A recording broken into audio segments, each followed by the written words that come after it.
Assalamu alaikum, my name is Raj Nani and today our topic is Islam and Science. Now I talk about the theory of space and time.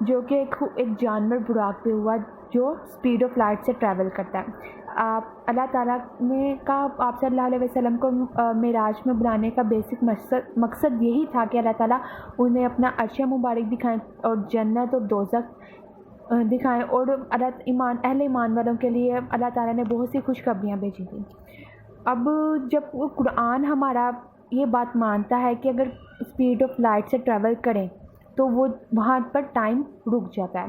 اسی طرح science میں Isaac Newton نے ہمیں speed of light کے بارے میں تھوڑی سی انفارمیشن دی. اکارڈنگ ٹو آئزیک نیوٹن, اگر ایک جسم یا کسی باڈی کو اسپیڈ آف لائٹ سے ٹریول کروائیں تو وہاں وقت رک جاتا ہے, اور اس کا تو ذکر اللہ تعالیٰ نے قرآن پاک میں بھی کیا تھا.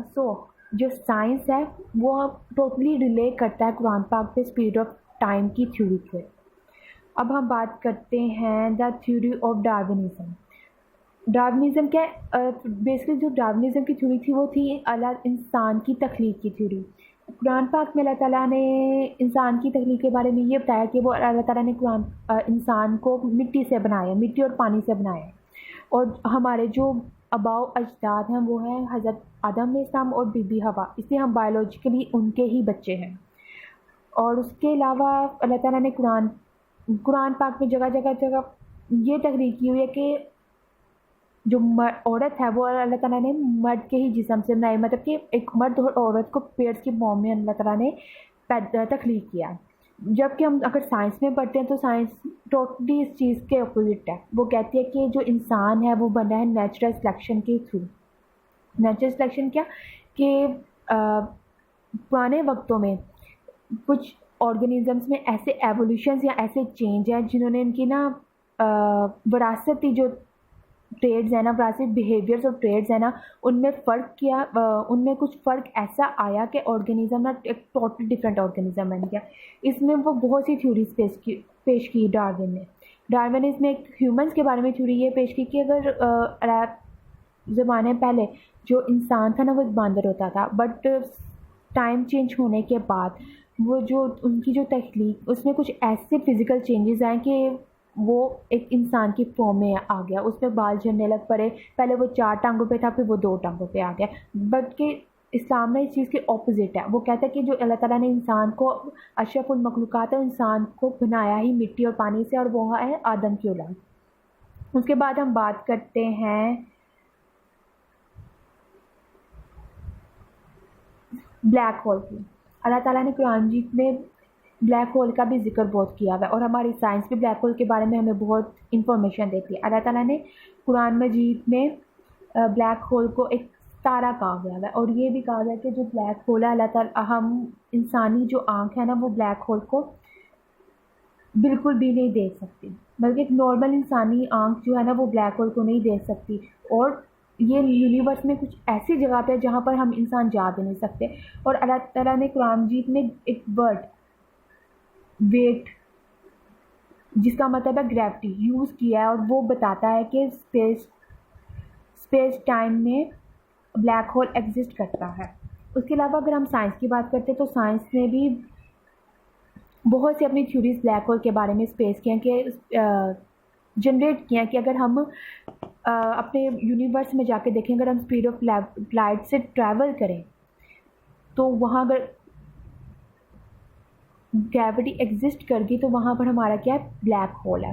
اور بلیک ہول ایسی جگہ جہاں سے لائٹ ریڈیشنز اتنی تیز ہوتی ہیں, نہ وہ پاس آؤٹ ہو سکتی ہے نہ وہ پاس ان ہو سکتی ہے, اور اگر اسے نارمل انسان دیکھ نہیں سکتا, اور اگر انسان اس میں چلا جائے تو وہ واپس نہیں آتا. ٹوٹلی تو جو بلیک ہول کی تھیوری پہ قرآن اور سائنس آپس میں ایک دوسرے سے اتفاق کرتی ہیں, کیونکہ سائنس ریلے ہی کر رہی ہے قرآن کے پر اس تھیوری کے حوالے سے.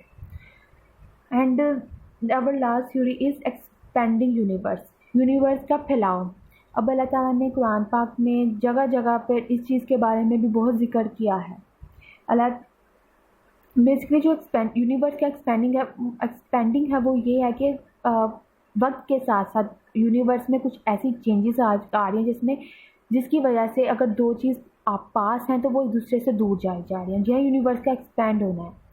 اور اللہ تعالیٰ نے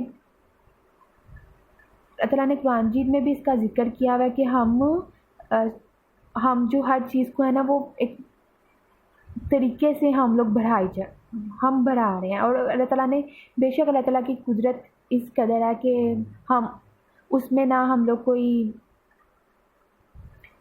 نہ اتفاقی کر سکتے، نہ ہم اس کے بعد خلاف کچھ بول سکتے ہیں. بٹ چونکہ سائنس نے بھی بگ بینگ تھیوری سے، جو کہ یونیورس کریشن کی تھیوری سے، ہمیں یہ بھی بتایا ہوا ہے کہ سڈن ٹائم میں کے بعد جو ہے نا، جو یونیورس ہے نا، وہ ہے ایکسپینڈ کر رہا ہے. اگر دو اسٹارس ایک دوسرے کے پاس ہیں، وہ وقت کے ساتھ ساتھ ایک دوسرے سے دور جا رہے ہیں، وہ کیونکہ ان کی گریوٹی اور ان کے موشن کی وجہ سے. اور اس کے علاوہ ایسٹرونٹ یہ بھی کہتے ہیں کہ ایک ڈارک انرجی پوری یونیورس میں ایگزسٹ کر رہی ہے، جو کہ ان سب جو یونیورس کو ایکسپینڈ کر رہی ہے. اور اس کے اندر ایک ریپلشن فورس ہے جو کہ دو چیزوں کو ایک دوسرے سے دور لے کے جا رہا ہے. اور ہمارا قرآن بھی کہہ رہا ہے کہ اللہ تعالیٰ نے وقت کے ساتھ ساتھ جو ہے نا وہ یونیورس کو مطلب کہ پھیلاؤ یونیورس کا کر رہا ہے. اور سائنس بھی اس چیز پر متفق ہو رہی ہے کہ اگر وقت کے ساتھ ساتھ ایک ریپلشن فورس اندر ایسی دو چیزوں میں ہے جو ایک دوسرے کو دھکیل رہی ہے، تو جو ایکسپینڈنگ یونیورس کی تھیوری پر جو سائنس ہے نا، وہ قرآن پر ریلے کرتا ہے.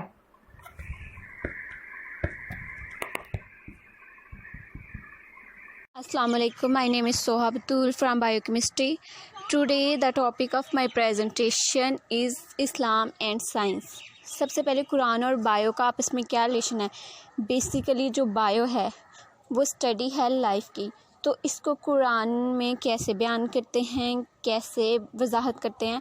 سب سے پہلے کہ اللہ تعالیٰ نے فرمایا کہ ہم نے ہر چیز کو پانی سے پیدا کیا ہے. We made every thing from water.